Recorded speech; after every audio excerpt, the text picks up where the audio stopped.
બોટાદ શહેરના ખસ રોડ પર આશરે 19 વર્ષીય યુવાનની થઈ હત્યા અને અન્ય 2 લોકોને ગંભીર ઇજા થતાં એકને ભાવનગર ખસેડવામાં આવ્યો તો અન્ય એકને બોટાદ સબઈહાસ હોસ્પિટલમાં સારવાર માટે ખસેડવામાં આવેલ છે। બોટાદ શહેરના ખસ રોડ પર જૂની અદાવતમાં સમાધાન માટે ભેગા થયા હોય સામા પક્ષે હુમલો કરતા હત્યા થયાની મળી રહી છે। પ્રાથમિક માહિતી હરપાલભાઈ રવુભાઈ ખાચર પર તીક્ષ્ણ હથિયાર વડે હુમલો થતા ઘટના સ્થળે જ મોત નીપજ્યું તો અક્ષયભાઈ રાજુભાઈ ખાચરે આશરે ઉંમર વર્ષ 23ને ગંભીર ઇજા થતા સારવાર માટે ભાવનગર ખસેડવામાં આવ્યા। સંતોભાઈ વલ્કુભાઈ બોરીચાની સારવાર માટે બોટાદની સબીહા હોસ્પિટલમાં ખસેડવામાં આવ્યા હતા। ઘટનાની જાણ થતાં પોલીસ કાફલો ઘટના સ્થળ પર પહોંચ્યો। હુમલો કરનાર કોણ અને કેટલા લોકો હતા તે વિગત હજુ જાણવા મળેલ નથી। હત્યાને લઈ હાલ પોલીસ દ્વારા કાયદાકીય કાર્યવાહી હાથ ધરવામાં આવી। આજરોજ બોટાદ પોલીસ સ્ટેશનના એક ખસ રોડ ઉપર એક મર્ડરની બનાવ બન્યું હતું।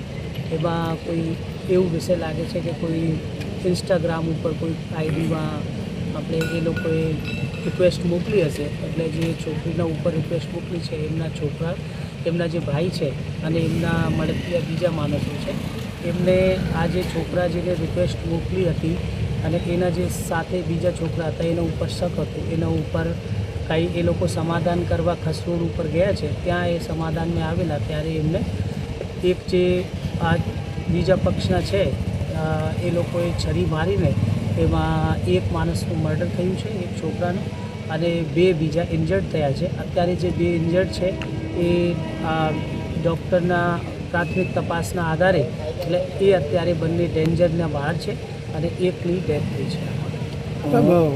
હત્યા કોણે કરી શકે માહિતી? એમાં અત્યારે જે આપણે જે ઇન્જર્ડ માણસ છે એમને પૂછતા એમાં એક આરોપીનું નામ મળ્યું છે।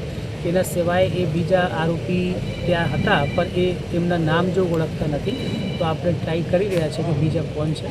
એટલે જેને એવું આ મર્ડર કર્યું છે એ લોકોને તાત્કાલિક ધરપકડ કરવામાં આવશે। કેટલાક વ્યક્તિઓ હોય છે અંદાજે? એમાં એ જે ભાઈ જે ઇન્જર્ડ છે એ બતાવે છે કે એમના સાથે 5 માણસો હતા, એટલે ટોટલ 5 માણસોનું એ બતાવે છે, પણ અત્યારે એ ઓળખી નહીં શકતા, અત્યારે એક જને ઓળખી શકે છે, એટલે બીજાને આપણે ઓળખીને અને પછી આપણે એમની ધરપકડ કરવામાં આવશે। Okay, thank you sir. Okay. Firoz Malek, Botad.